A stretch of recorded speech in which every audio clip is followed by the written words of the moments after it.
Je voudrais bien évidemment remercier Madame Vanier de m'avoir invité à participer à ce colloque organisé conjointement avec nos collègues allemands de la Kaiser Academy. Mais je voudrais surtout remercier Madame Vanier pour deux choses. Il m'en souvient. Ce fut en 2004 et 2005. Il y a 20 ans déjà. Alors que l'on mettait progressivement en place les accords de Bologne avec la réforme LMD des universités, alors que je préparais mon mémoire de maîtrise de théologie, pour ensuite préparer un deuxième mémoire, celui de master, et oui, période de transition oblige, furent publiés par le professeur Marianne Vanier deux ouvrages constituant un événement. D'abord en 2004, alors qu'il venait d'être identifié et authentifié, le cycle des sermons 101 à 104, traitant de la naissance de Dieu dans l'âme par Maître Eckhart, fut proposé au monde francophone, engageant un renouvellement profond de la réception et de la compréhension de son œuvre. D'autre part, en 2005, le professeur Marianne Vanier proposa une étude plus systématique concernant la thématique de Noël chez les mystiques rhénans, Maître Eckhart, Jean Toller et Nicolas de Cuse. C'est dans le sillon et l'héritage de cette publication que je voudrais placer mon propos et mes quelques recherches, en particulier pour mieux cerner l'extraordinaire richesse de compréhension des trois naissances, éternelle, temporelle, spirituelle, en lien avec les trois messes de Noël. En effet, l'originalité des mystiques rhénans est à comprendre dans une diversité, une constellation de compréhension du mystère de la nativité qui voile plus qu'elle ne dévoile. En ce Moyen-Âge, l'association des trois naissances avec les trois messes, d'apparence si évidente, n'en demeure pas moins extravagante si on prend en considération et que l'on met en dialogue l'histoire de la liturgie de ces trois messes avec l'histoire de leur interprétation, surtout avec l'arborescence cathédralesque de la période scolastique. Alors, dans une grande première partie, je voudrais m'intéresser à l'histoire de la liturgie des trois messes de Noël. Dom Prosper Guéranger, dans son année liturgique, atteste cette tradition. Je cite, « À Rome, durant plusieurs siècles, au moins du 7e au 11e, il y avait deux matines dans la nuit de Noël. Les premières se chantaient dans la basilique Sainte-Marie-Majeure. Ce premier office de la nuit était suivi de la première messe de Noël que le pape célébrait à minuit. Aussitôt après, il se rendait avec le peuple à l'église de Sainte-Anastasie, où il célébrait la messe de l'aurore. Le pieux cortège se transportait ensuite, et toujours avec le pontife, à la basilique de Saint-Pierre, où commençaient aussitôt les secondes matines, lesquelles étaient chantées. Le pape célébrait la troisième et dernière messe à l'heure de tierce. Alors, revenons sur l'aspect historique et détaillé de cette liturgie de la Nativité, et je voudrais vraiment dissocier ce qui se passe en Occident et en Orient. Commençons par l'Occident. La fête liturgique de Noël tombe le 25 décembre de chaque année. Et cette fête est née à Rome, autour de l'an 330. Peut-être précisément cette année-là, en tout cas, c'est sous le pontificat de Sylvestre Ier, pape entre 314 et 335. L'inauguration de cette fête de Noël se situe en fait dans la dynamique du premier concile œcuménique de Nicée en 325, qui réaffirma, contre l'arianisme, les deux natures de Jésus-Christ, à la fois vrai Dieu et vrai homme. L'inauguration de cette fête fut très probablement célébrée pour la première fois dans la basilique Saint-Pierre, dont la consécration et la construction venaient à peine d'être terminées.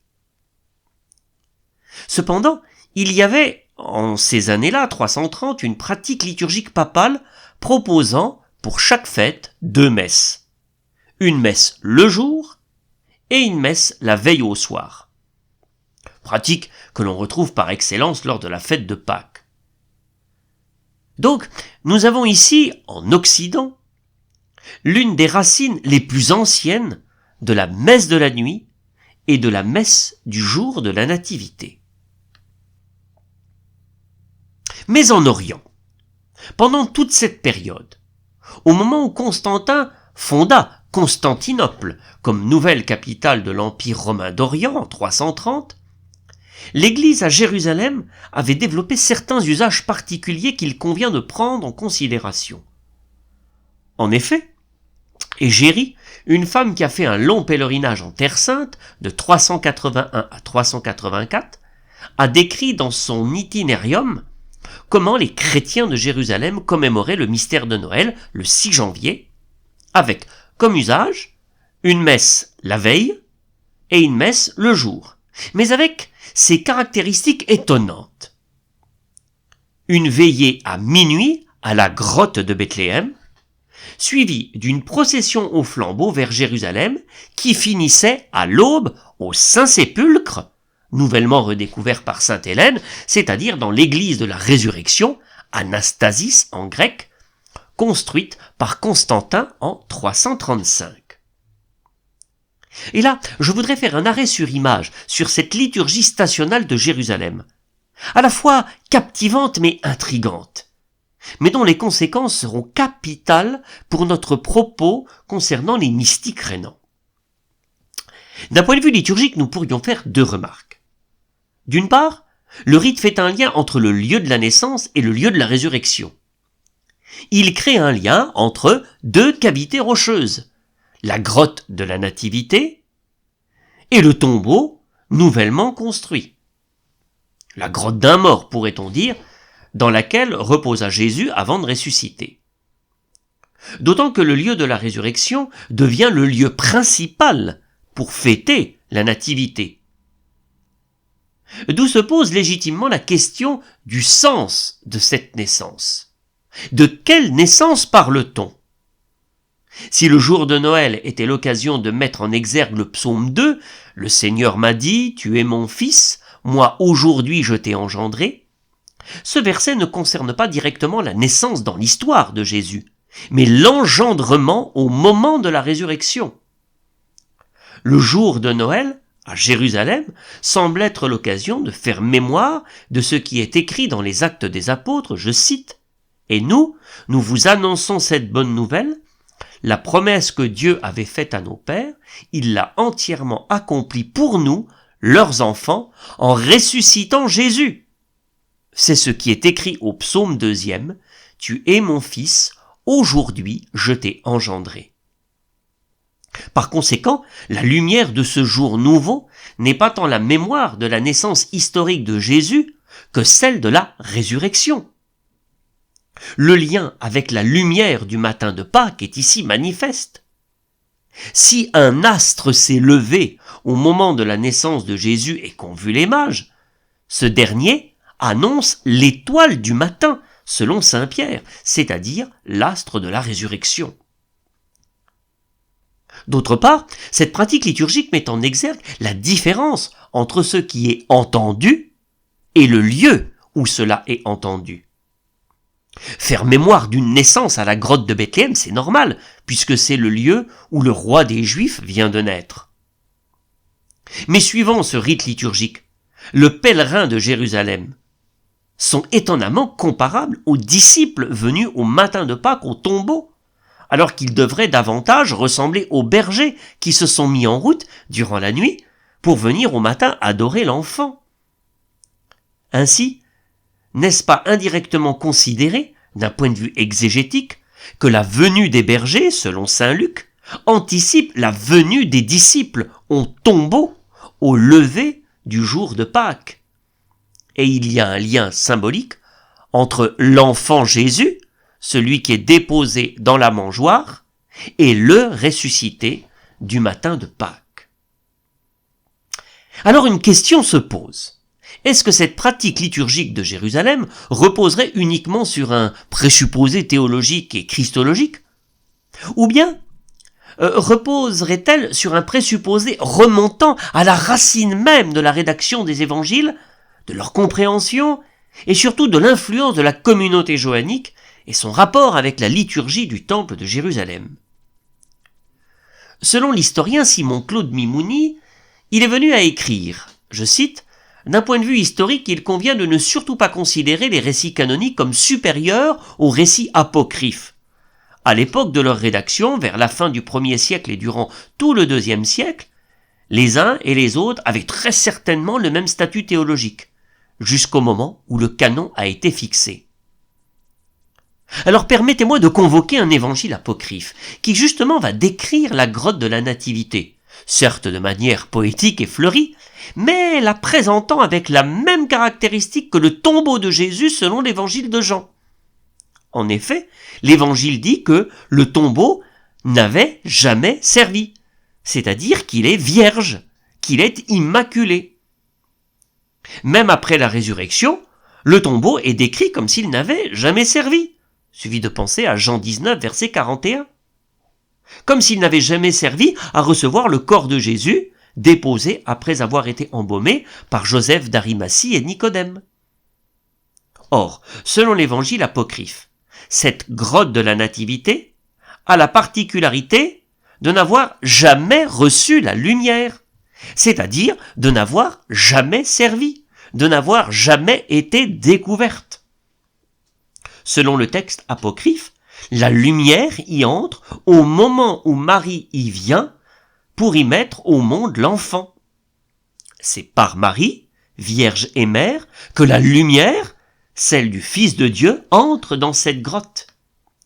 Et l'illumination de la Nativité anticipe l'illumination lors de la résurrection. Et de cette illumination de la grotte va jaillir l'étoile qui guidera les mages.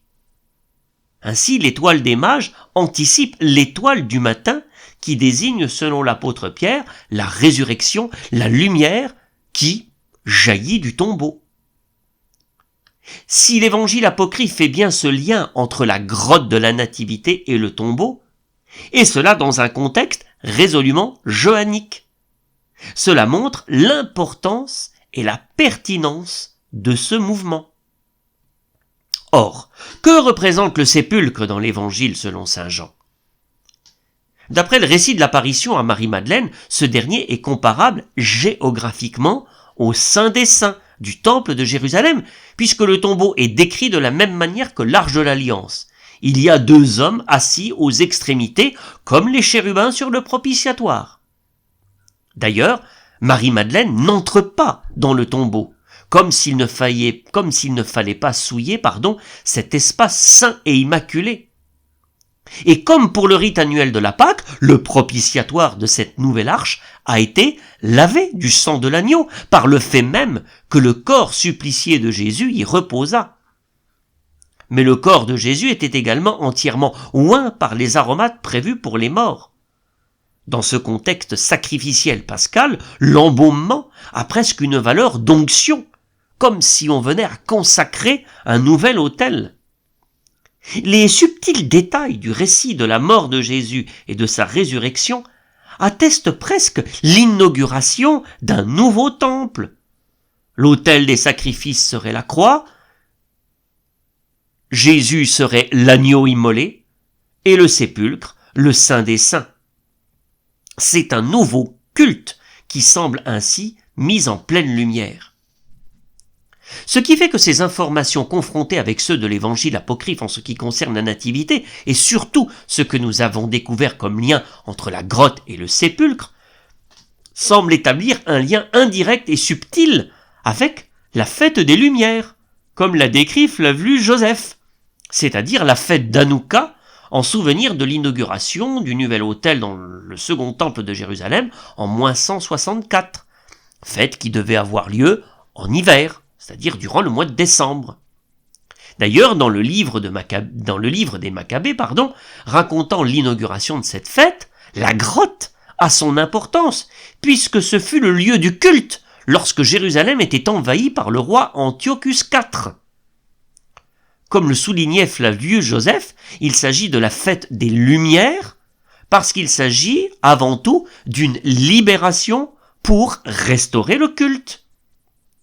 Et le christianisme naissant a très bien pu utiliser ce filon pour montrer en quoi la mort-résurrection du Christ inaugure un culte nouveau, qui accomplit toute l'écriture, comme il l'a annoncé, ce même Jésus, en chassant les marchands du temple, justement dans l'évangile de Jean. Si la lumière a tant d'importance dans les évangiles de l'enfance, chez Luc et Matthieu, ainsi que dans l'ensemble de l'évangile de Jean, peut-être est-ce en lien avec cette fête du temple, justifiant par la même occasion que le Christ soit peut-être bien né à proximité de cette fête, c'est-à-dire en hiver. C'est pourquoi ne pouvons-nous pas considérer une interprétation post-pascale du prologue de Jean, où le Verbe fait chair qui demeure parmi nous pourrait non seulement désigner Jésus de Nazareth, mais anticiper le ressuscité du matin de Pâques. Alors si les bergers ont vu le Verbe fait chair, mais une chair incarnée, humaine, terrestre, les disciples, au matin de Pâques, ont vu le Verbe fait chair, mais cette fois-ci une chair glorifiée, transfigurée. Que ce soit pour l'incarnation ou la résurrection, dans ces deux mystères, le Verbe s'est fait chair demeure comme en une permanence. Dans l'un et l'autre cas, il y a une reconnaissance. Les bergers reconnaissent le Fils de Dieu au-delà de la figure humaine de l'enfant couché dans la mangeoire. Les mages reconnaissent le Fils de Dieu parce qu'ils ont vu son astre se lever. Les disciples reconnaissent le Fils de Dieu au-delà de sa chair glorifiée qui, selon Jean, conserve la marque des clous et du coup de lance, un corps glorifié mais que l'on peut toucher, qui mange et que l'on peut prendre pour un jardinier ou un inconnu. Dans l'incarnation comme dans la résurrection, les disciples, comme les bergers, s'en vont tout joyeux annoncer la bonne nouvelle. Il y aurait un lien exégétique relatif à la constitution et à l'interprétation entre les évangiles de Luc, de Matthieu et de Jean. La venue des bergers, comme la venue des mages, annonce la venue des témoins de la résurrection au tombeau. Enfin, si une Marie, vierge et immaculée, entra dans la grotte de la Nativité pour mettre la lumière au monde, une autre Marie, pécheresse pardonnée, fut là au sépulcre, mais n'y entra pas. Cependant, par la simple voix de son Seigneur, l'appelant par son prénom, elle connut une expérience d'illumination. Ses yeux se sont ouverts à la lumière et elle a pu reconnaître son Seigneur. Ainsi, cette relecture pascale de la Nativité dans un contexte johannique permet de mettre en lumière la révélation qu'apporte le christianisme, l'assomption de la chair glorifiée au ciel au moment de l'ascension.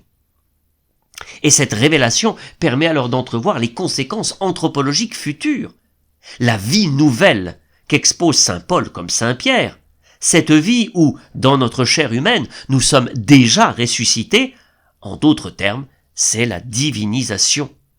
Cette liturgie de la Nativité à Jérusalem, surtout à l'aurore, mettant en exergue le lien entre nativité et divinisation, et c'est ce qui sera capital pour la prédication des mystiques rénants, tout comme l'importance de l'évangile de Jean. Mais fermons cette parenthèse et reprenons l'histoire de ces trois messes de la Nativité. Il y eut ensuite le pape Sixte III, entre 432 et 440, qu'il fut pape. Il décida quant à lui d'honorer la proclamation de la maternité divine au concile d'Éphèse, en 431. Ce qui fait qu'avec la construction de la basilique Sainte-Marie-Majeure sur la colline de l'Esquelin, Sixte III fit construire, en plus, une chapelle qui reproduit la grotte de Bethléem. Les reliques de la crèche, jusqu'alors conservées dans la basilique Sainte-Marie-Majeure, ne furent placées dans la chapelle qu'au 8e siècle. Probablement inspiré par la coutume de la veillée de minuit célébrée à Bethléem, le pape Sixte III lui-même instaura la tradition de célébrer la messe de minuit dans la chapelle de la grotte de la Nativité, reproduite à la basilique Sainte-Marie-Majeure. Une célébration, la veille, à la basilique majeure, nouvellement construite, puis, le lendemain, la célébration solennelle à la basilique Saint-Pierre. Or, un développement ultérieur eut lieu à Rome, probablement autour de l'année 550. Cela eut lieu sous le pontificat du pape Vigile, qui régna entre 537 et 555, ou peut-être sous le pontificat du pape Pélage Ier, qui régna entre 555 et 561. En tout cas, cela eut lieu pendant le début de la période dite de la papauté byzantine. En effet, entre la messe de minuit, à Sainte-Marie majeure, célébrée à la copie de la grotte de la Nativité de Bethléem, et la messe du jour, célébrée à la basilique Saint-Pierre, on voit apparaître une nouvelle station. Le pape Vigile ou Pélage Ier et certains membres de la curie célébraient alors une autre messe de la Nativité un peu avant l'aube, dans une église, l'église Sainte-Anastasie, située sur un versant du Palatin. Si à l'origine, dans le calendrier liturgique papal, il y avait bien une messe pour la mémoire de Sainte Anastasie qui, justement, tombait le 25 décembre et qui n'avait rien à voir avec Noël, plus tard, cette mémoire d'une martyre fut transformée en cette seconde messe de Noël, qui deviendra la messe dite de l'aurore ou dite des bergers. Et on pense vraiment que cette messe de l'aurore, elle s'inspire de la coutume orientale de la messe célébrée à l'aube dans l'église de la résurrection à Jérusalem. Et ce qui fait que on l'a fait à l'église Sainte-Anastasie, justement pour l'association de noms à cause de la même racine, Anastasie, Anastasia, avec l'Anastasis, c'est-à-dire le lieu du Saint-Sépulcre, le lieu de la résurrection. Ainsi, pendant la période de la papauté byzantine, il y a la création de cette nouvelle station. Et ce qui fait que, depuis cette date-là, le pape refaisait symboliquement, à Rome, une adaptation du pèlerinage nocturne depuis la grotte de Bethléem pour arriver au Saint-Sépulcre à l'aurore. Il est permis de dire que la création de cette nouvelle station à Rome pour la fête de Noël témoigne de l'importance et de la vénérabilité de cette pratique de Jérusalem, mais surtout de l'importance biblique qu'elle contient quant au lieu entre les évangiles de l'enfance et les évangiles de la résurrection, et que nous avons évoqué précédemment. Ensuite, à partir de 550, et là on va être tranquille, jusqu'au moins 1085, les 3 messes romaines seront exclusivement papales. Et ces 3 messes romaines de la Nativité attestent un métissage, une heureuse rencontre entre l'Occident et l'Orient, entre une pratique liturgique exclusivement papale et une liturgie stationnale de Jérusalem. Il y a bien une synthèse de 2 pratiques qui peut faire germer 2 perceptions différentes. Parce qu'en effet, on voit très bien qu'en Occident, on met davantage l'accent sur la naissance dans l'histoire du Fils de Dieu par la Vierge Marie. Or, c'est de l'Orient que vient ce lien très fort et presque exclusif avec le mystère pascal et la résurrection. Cependant, l'une comme l'autre se situe dans un contexte de crise christologique, où, que ce soit à Rome comme à Jérusalem, la liturgie va magnifier et défendre cette christologie de l'union hypostatique. Jésus est à la fois vrai Dieu et vrai homme, non seulement dans le mystère de sa naissance, mais aussi dans le mystère de sa résurrection et de son ascension. De même, cela va mettre en lumière la place centrale de la Vierge Marie, que l'on avait à peine désignée comme la Mère de Dieu. C'est en elle que l'union hypostatique a pu être accomplie. Ainsi, dans ce cadre théologique post-Éphèse, la liturgie progressive des 3 messes de Noël est christologique. Et elle est là pour réaffirmer l'union hypostatique. Chacune des 3 messes évoque l'éternité du Verbe et l'incarnation par Marie. Mais elles annoncent en harmonique les conséquences pour l'homme qu'est la divinisation. Alors vient la période à partir de 1085. Pourquoi ? Parce que ces 3 messes de la Nativité ne seront plus l'exclusivité de la liturgie papale. Et on va, à partir de 1085, assister à la généralisation progressive de ces 3 messes pour les prêtres. Mais cela se fera dans une dynamique précise, parce que cela va d'abord se faire dans un cadre clunisien. Autrement dit, si la pratique des 3 messes de Noël va se généraliser dans le monde chrétien, c'est d'abord et par un cadre monastique.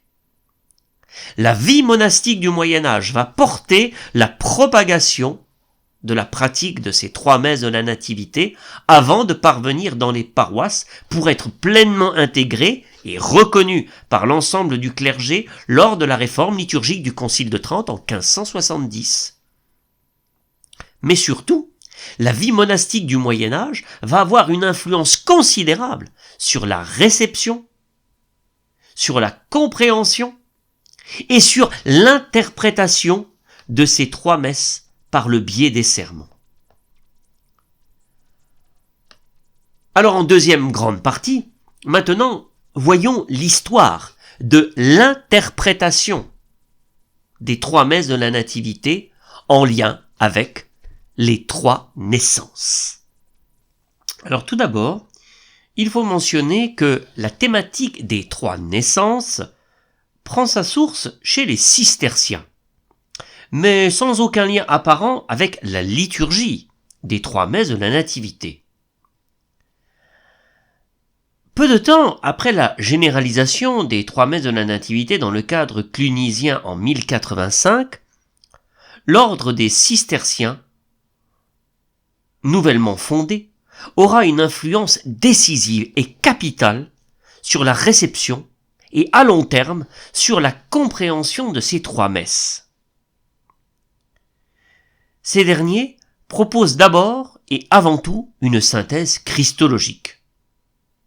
Nul ne sait si cette synthèse christologique cistercienne est inspirée de la liturgie des 3 messes de la Nativité. Par contre, ce dont on est certain, c'est qu'il s'agit, à partir de la Vierge Marie, d'un déploiement christologique de l'union hypostatique. Le cistercien le plus important est sans conteste Bernard de Clairvaux, avec son homélie pour l'Avent, où il évoque justement les 3 venues.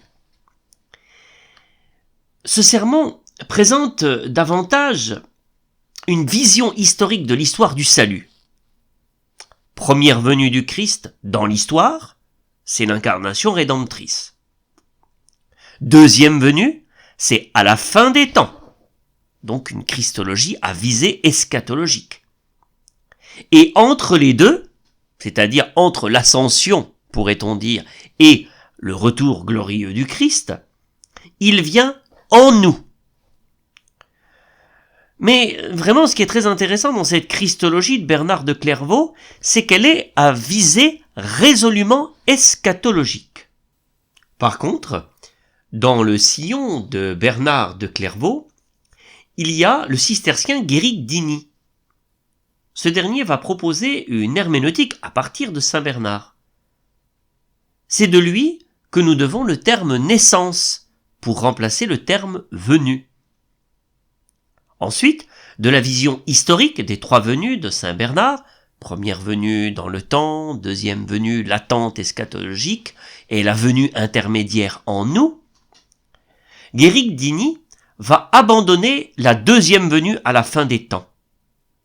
Par contre, il va se concentrer sur la première venue pour y mettre en exergue l'union hypostatique au sein de la Vierge Marie. Il mettra en tension l'éternité du Verbe et la naissance dans l'histoire.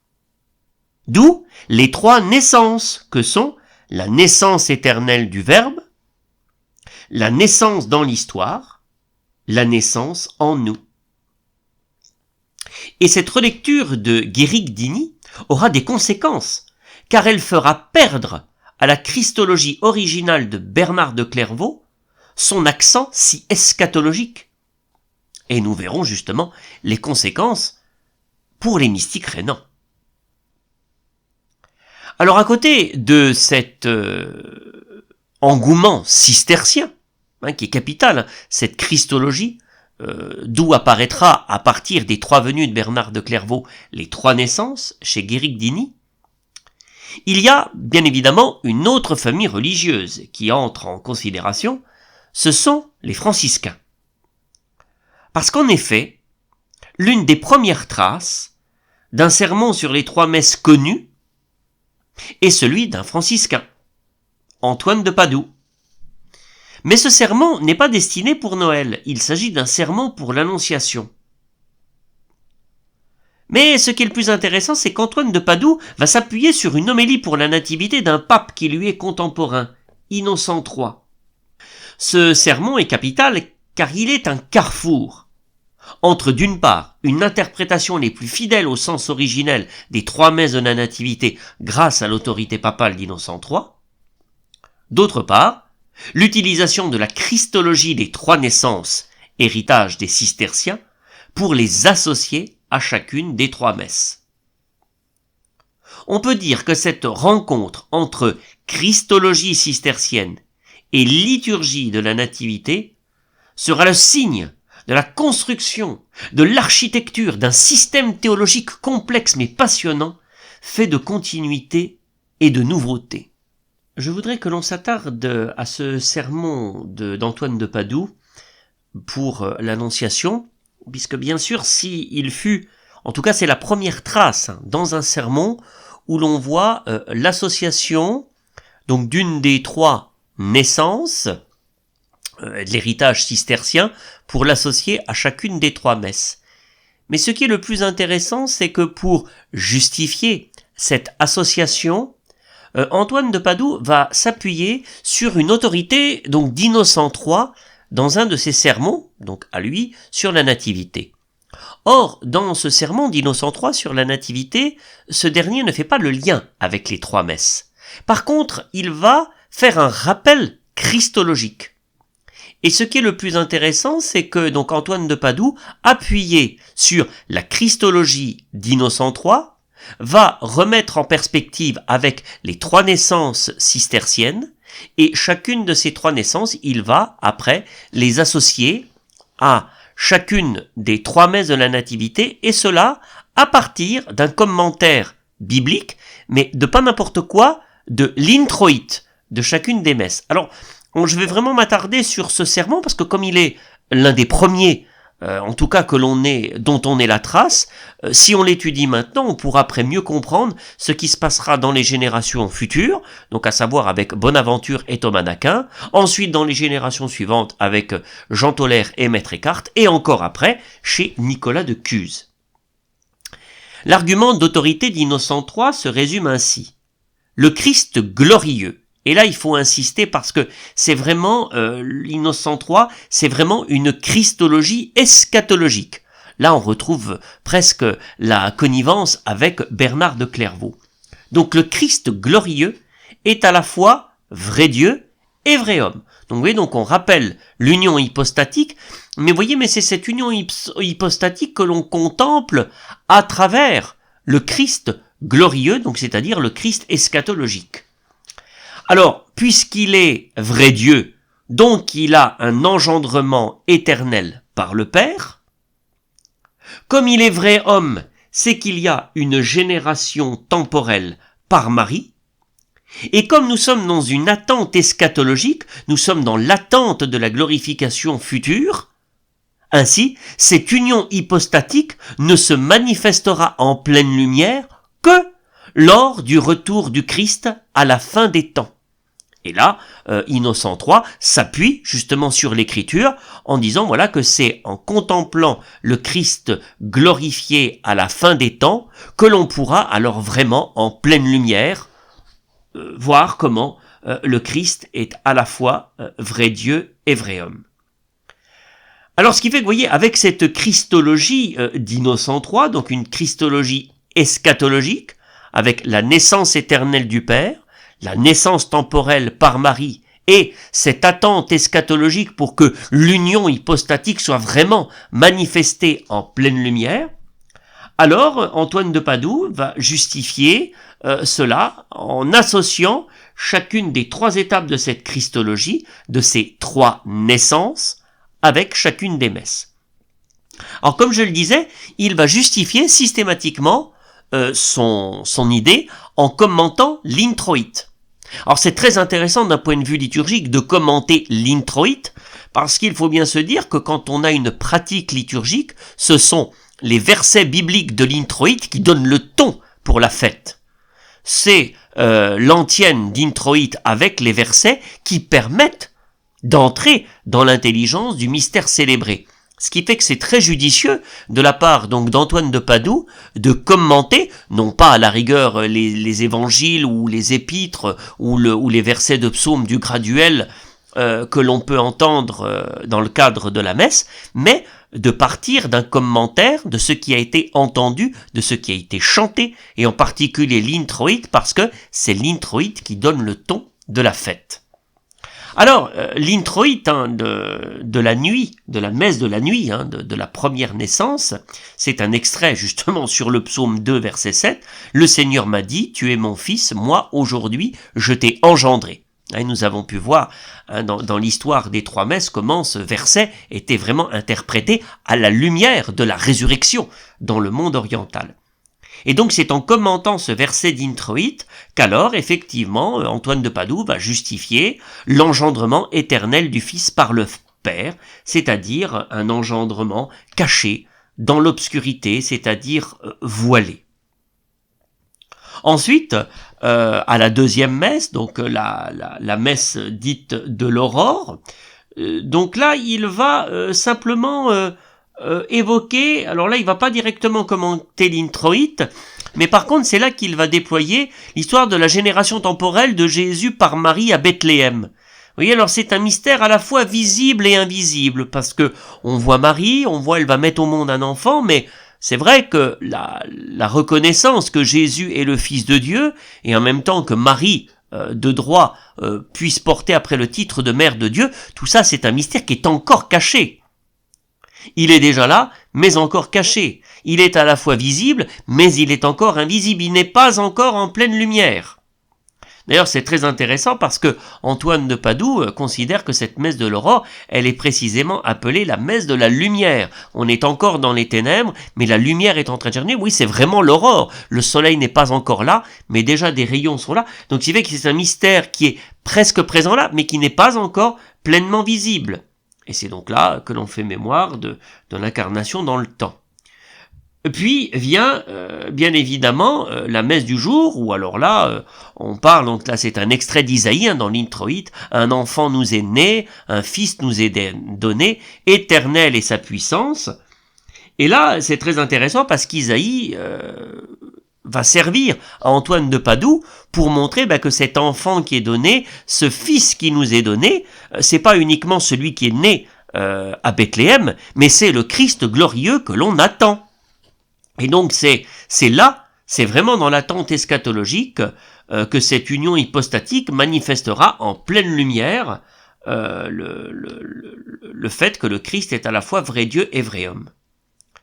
Alors, vous voyez, c'est très intéressant de considérer qu'à travers cette homélie, Antoine de Padoue va à la fois faire de la Christologie, une Christologie eschatologique, qu'il va redéployer à travers les 3 naissance, là il est plus proche, c'est à la fois, vous voyez, une synthèse, parce que comme c'est une christologie eschatologique, il est à la fois dans la visée de Bernard de Clairvaux, mais en même temps, comme il utilise le terme naissance avec la naissance éternelle du Verbe, ensuite la naissance dans le temps, puis après la manifestation de l'union hypostatique en pleine lumière, mais dans l'attente eschatologique, dans ce cas il est beaucoup plus proche de Guéric d'Igny. Après l'exemple d'Antoine de Padoue, venons-en à la génération suivante avec Bonaventure et Thomas d'Aquin. Thomas d'Aquin, nous disposons donc de lui 2 textes, un sermon sur la nativité et un extrait de la somme théologique dans la Tertia Pars sur les questions justement relatives à la Christologie.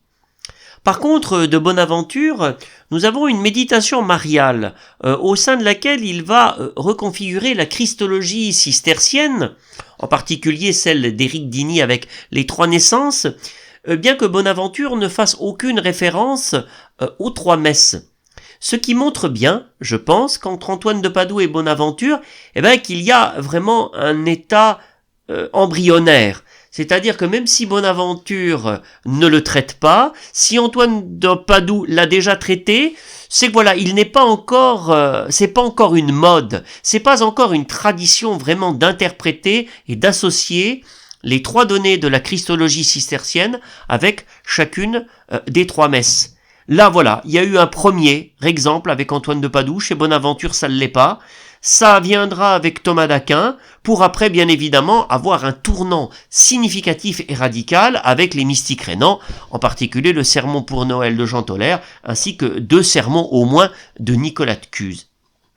Mais si l'on revient à l'exemple de Bonaventure, en fait il va proposer une méditation mariale, et à partir de cette méditation mariale, il va reconsidérer donc l'union hypostatique, à savoir donc que Jésus-Christ est vrai Dieu et vrai homme, donc puisqu'il est vrai Dieu, donc il est engendré de toute éternité. Comme il est vrai homme, il est né de la Vierge Marie, et en même temps, l'union hypostatique fait que, voilà, c'est dans l'histoire que cela se passe, il est à la fois vrai Dieu et vrai homme. Bonaventure va faire cela, puisque dans une première partie, il va donc donner 3 titres au Christ par rapport à la Vierge Marie. Tout d'abord, il est né avant elle, c'est-à-dire l'engendrement éternel du Fils. Ensuite, il est né en elle, engendrement du Fils éternel dans le temps au sein de la Vierge Marie. Et c'est très intéressant parce qu'il propose une contemplation de l'union hypostatique dans le sein de Marie par le don de l'Esprit Saint. Rappel de la promesse de l'Annonciation, et pour lui, c'est ça le fondement du titre de la Théotokos donné au Concile d'Éphèse en 431, Marie est la mère de Dieu. Et enfin, dans une dernière partie, il est né d'elle, c'est-à-dire la naissance de Jésus dans l'histoire, dans une grotte de Bethléem. Alors, vous voyez, Bonaventure, il propose comme ça un déploiement comme ça extraordinaire, La naissance éternelle du Fils, ensuite l'engendrement dans le sein de la Vierge Marie, pour après que Jésus entre dans l'histoire au moment de sa naissance dans la grotte de Bethléem. Et bien là on retrouve, c'est vrai, pas tout à fait dans le même ordre que Éric Diny, mais en tout cas l'histoire de ces 3 naissances. La naissance éternelle, ensuite après, au lieu de parler tout de suite de la naissance dans le temps, donc là il y a l'engendrement dans le sein de la Vierge Marie, une étape supplémentaire pour après entrer pleinement dans le temps. Et c'est vrai que Bonaventure n'évoque pas la question de la naissance de Dieu en nous. Alors, prenons maintenant le cas de Thomas d'Aquin, parce qu'alors là Thomas d'Aquin, lui, il est très intéressant parce que, comme je disais, donc il y a au moins 2 sources. Il y a un sermon sur la nativité, puis un extrait de sa somme théologique dans la Tertia Pars, la question 83. Si nous prenons le cas du sermon sur la nativité, on voit très bien que Thomas d'Aquin va suivre l'exemple qu'a donné saint Antoine de Padoue, c'est-à-dire qu'il va carrément dire, voilà, on va reprendre les 3 naissances de Éric Diny et on va les associer à chacune des 3 messes. Donc là, il est exactement sur la même longueur d'onde qu'Antoine de Padoue, puisque pour Antoine de Padoue, la messe de la nuit, c'est l'occasion de faire mémoire de la première naissance, c'est-à-dire c'est l'engendrement éternel du Fils par le Père. Thomas d'Aquin écrira « Triple est la naissance, éternelle au sein du Père ». Ensuite, comme Antoine de Padoue, la messe de l'aurore sera l'occasion de faire mémoire de la 2e naissance. Donc pour Antoine de Padoue, c'était l'occasion de faire mémoire de la génération temporelle de Jésus par Marie à Bethléem, un mystère à la fois visible et invisible. Donc voilà, Thomas d'Aquin dira, 2e naissance, dans le temps du sein de la Vierge Marie.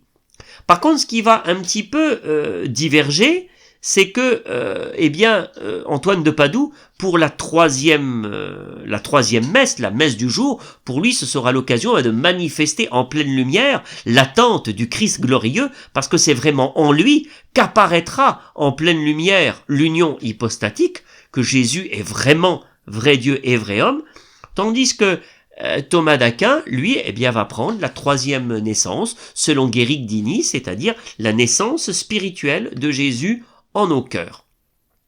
Donc Thomas d'Aquin est vraiment celui qui va suivre complètement, en tout cas dans son sermon sur la nativité, va suivre la christologie d'Éric d'Igny et va appliquer chacune des trois naissances selon Guéric d'Igny sur une des trois messes de la nativité. Donc messe de la nuit, la naissance éternelle du Verbe.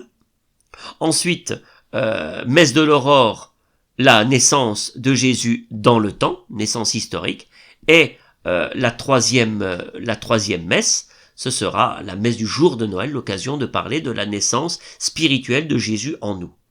Et là, ce qui est extraordinaire, c'est que nous avons, donc à travers le sermon de Thomas d'Aquin, l'arcane que reprendra Jean Tolère.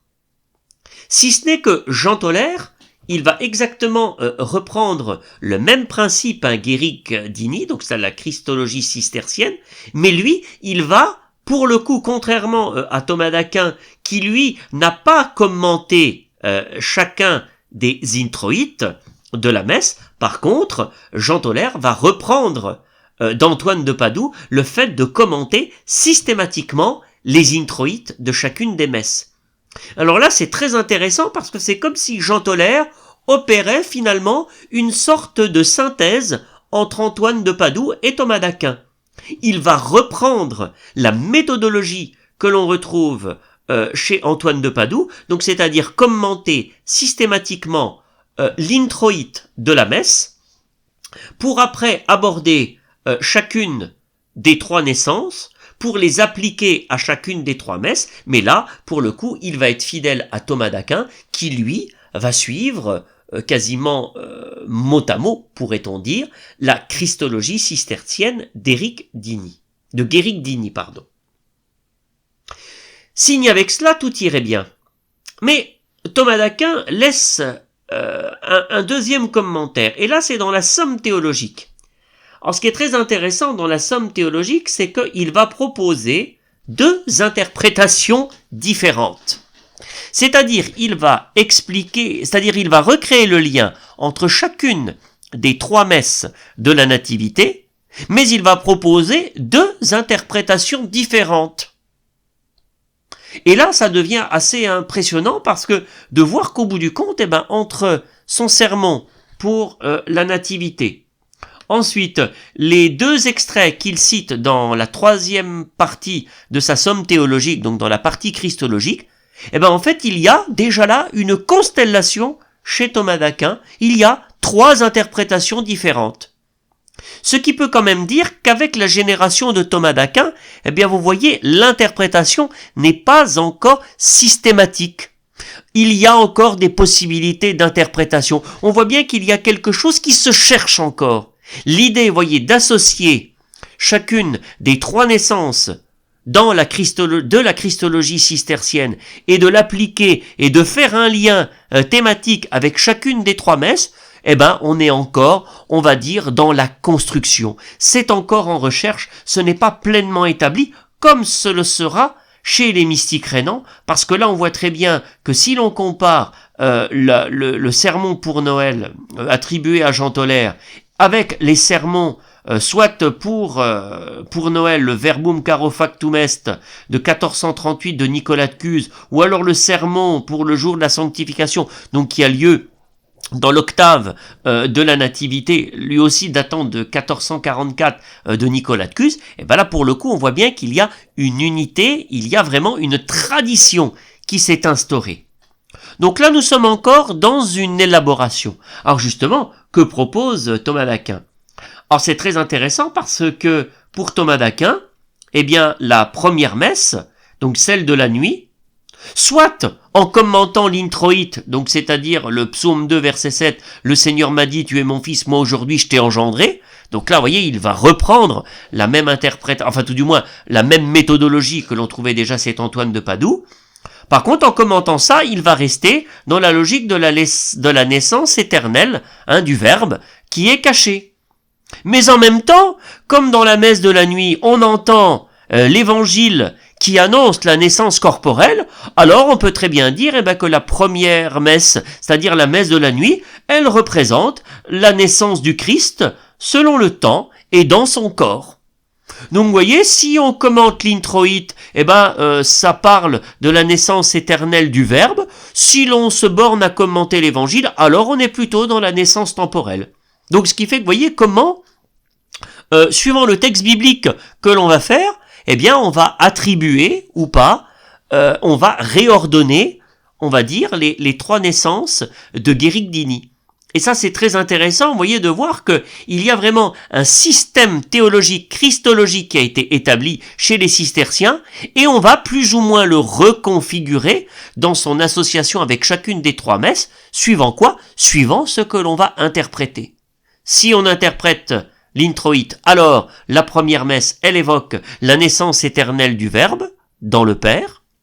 Si jamais on commente l'évangile selon saint Luc, dans ce cas-là, nous sommes dans la naissance du Christ selon le temps et dans son corps.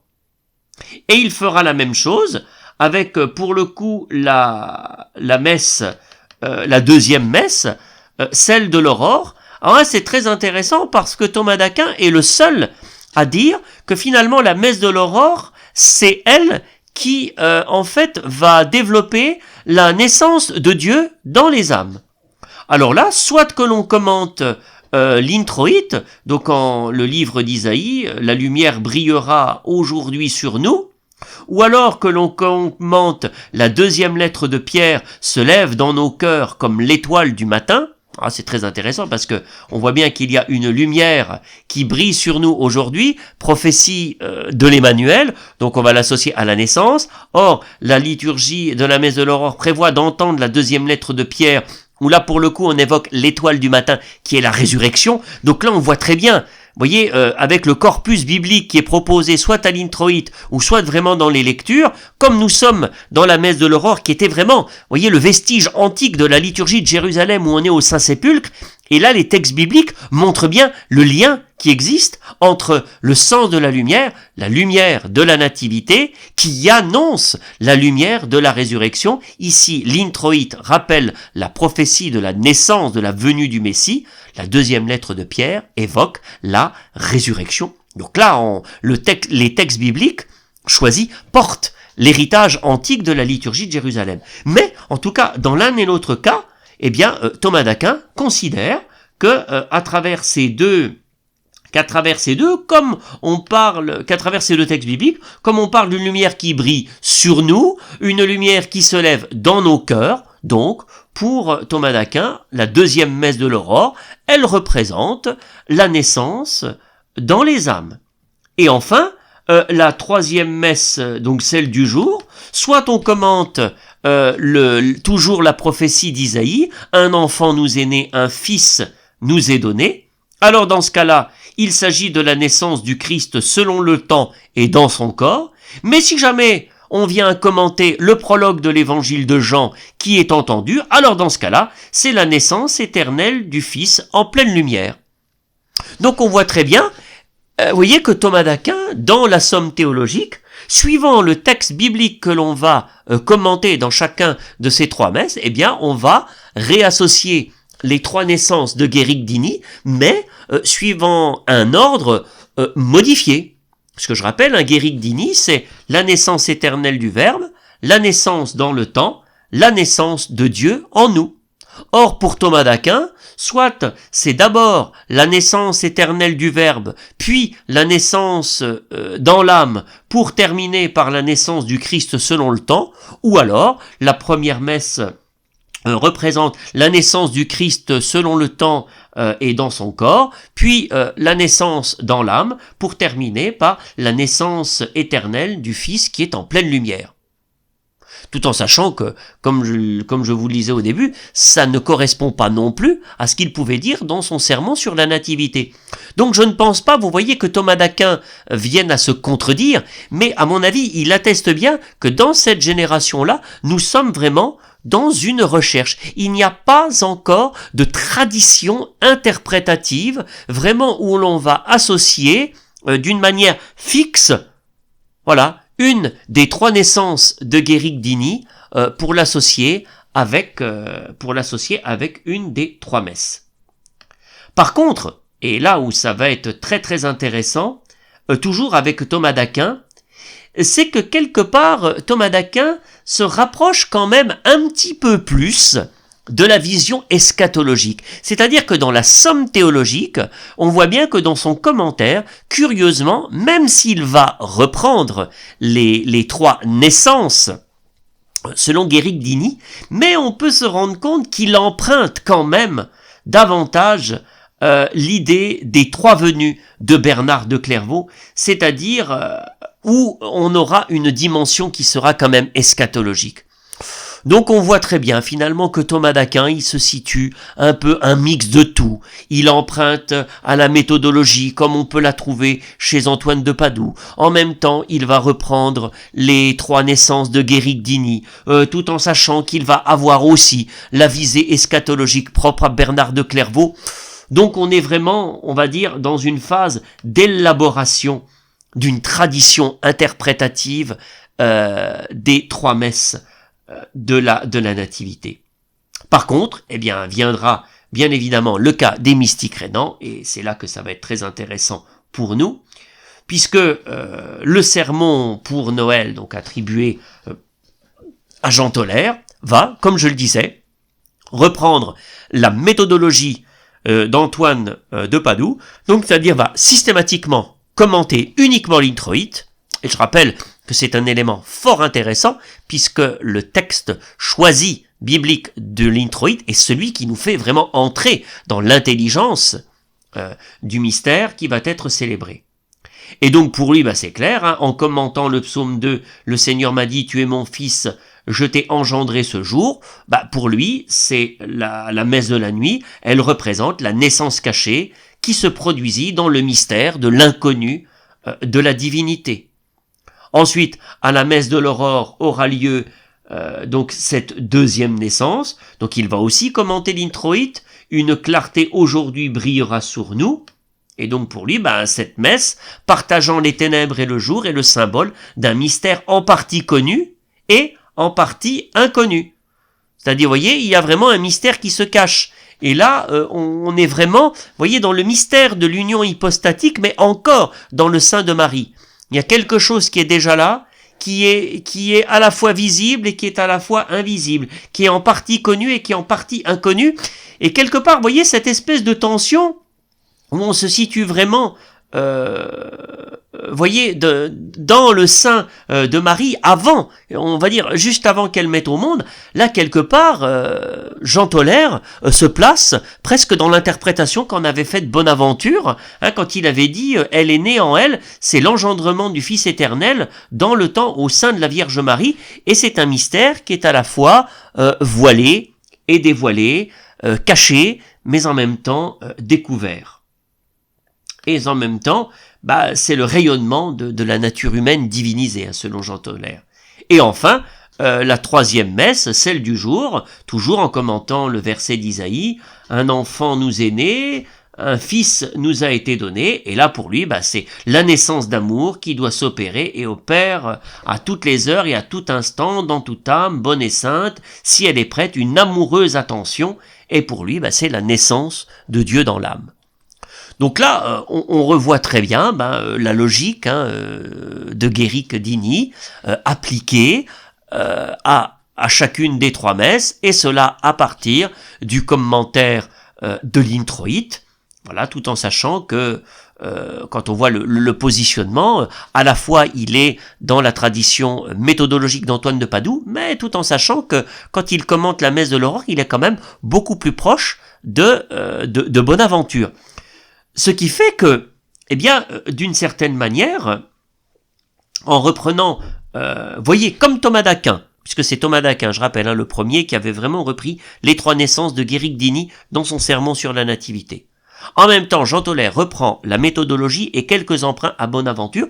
Donc là, Jean Tauler aboutit vraiment à une synthèse très intéressante parce qu'il va reprendre la méthodologie et d'un point d'interprétation vraiment de l'origine, c'est-à-dire la tradition franciscaine, tout en sachant qu'il va se situer complètement, lui en tant que dominicain, bien sous l'autorité de Thomas d'Aquin, tout en sachant que lui, il va proposer finalement quelque chose de très original que Thomas d'Aquin, au bout du compte, ne propose pas, ni dans son sermon pour la nativité, ni dans son commentaire christologique de la 3e partie de sa somme théologique.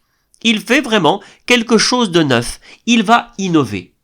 Et cette innovation aura des répercussions, en particulier pour Nicolas de Cuse, et en particulier pour un de ses sermons, donc datant de 1444, le sermon pour le jour de la sanctification, puisque là, nous avons vraiment, comme copier-coller, vraiment le paradigme que Jean Tauler a déployé. C'est-à-dire que vraiment, un siècle après, là, ça y est, il y a une tradition qui s'est quand même établie. Et on voit bien que le serment attribué, le sermon pour Noël attribué à Jean Tauler, bien évidemment, même si c'est pas le premier qui va essayer de commenter les 3 messes pour essayer de les associer avec une des 3 naissances, en tout cas l'associer à la christologie cistercienne, même s'il n'est pas le premier, mais il va en apporter une originalité, et une originalité qui, elle, va donner lieu à une stabilisation et vraiment à une tradition d'interprétation que reprendra au siècle suivant Nicolas de Cuse. Puisqu'effectivement, comme pour Jean Tauler, la messe de la nuit, c'est-à-dire la première naissance, c'est d'abord la naissance éternelle. Ensuite, il y a la naissance par laquelle le Verbe est devenu chair. Donc, vous voyez, là, on est toujours dans cette espèce de méditation mariale, ce qui se passe dans le sein de la Vierge Marie, comme d'ailleurs l'a fait Jean Tauler en s'appuyant sur Bonaventure. Et puis bien sûr, la 3e naissance est celle par laquelle nous naissons en lui dans la plénitude de sa lumière comme fils adoptif de Dieu en nous rendant à sa rencontre. Et là, explicitement, Nicolas de Cuse évoque la question de la divinisation. Comment ? La naissance de Dieu dans l'âme, c'est la transformation de l'homme en fils de Dieu.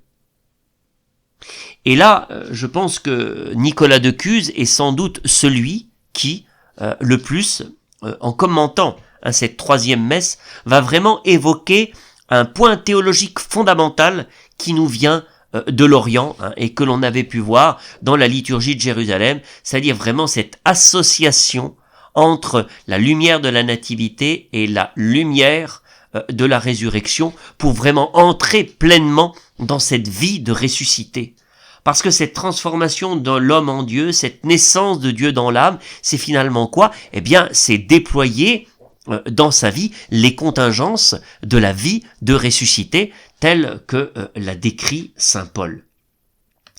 Alors pour conclure un petit peu mon parcours, nous voyons très bien comment l'interprétation des 3 messes de la nativité par les mystiques rénans à la fois s'enracine dans une tradition multiple, l'héritage christologique cistercien, ensuite une méthodologie et une certaine contemplation mariale empruntée chez les franciscains, mais en même temps s'enracinant dans l'autorité de Thomas d'Aquin. Mais Jean Tauler, il est clair, a fait œuvre d'originalité, mais de singularité qui va vraiment par la suite engendrer une tradition interprétative que Nicolas de Cuse reprendra. Et autant nous ne pouvons pas dire que le sermon pour Noël attribué à Jean Tauler évoque la question de la divinisation, elle le sous-entend, bien évidemment, dans la partie de la naissance de Dieu dans l'âme, mais c'est vraiment Nicolas de Cuse qui, lui, va l'exprimer de manière très explicite. Ce qui fait que l'intuition fondamentale que l'on trouve dans cette homélie va être théologiquement déployée et argumentée par Nicolas de Cuse. Et ce qui fait que l'originalité, au bout du compte, que propose Jean Tollaire, c'est-à-dire de reprendre les trois naissances de la tradition de la christologie cistercienne, la naissance éternelle du Verbe, la naissance dans l'histoire et dans le temps, et la naissance en nous, mais cette naissance spirituelle va prendre un point extraordinaire parce que cela va être associé à la divinisation. Et finalement, c'est toute la tradition théologique venant d'Orient qui se retrouve mais complètement reconfigurée mais pleinement présente. Vous voyez, nous ne sommes plus du tout là dans le commentaire de la messe de l'aurore, là où ça a été manifesté et autre chose. Mais non. Mais en tout cas, c'est que le contenu théologique de la liturgie de la nativité et en particulier de cette intuition fondamentale qui nous vient de l'Orient, se trouve théologiquement exprimé, même si c'est pour la messe du jour, même si ce n'est plus en rapport avec les textes, mais le contenu théologique en tout cas est là.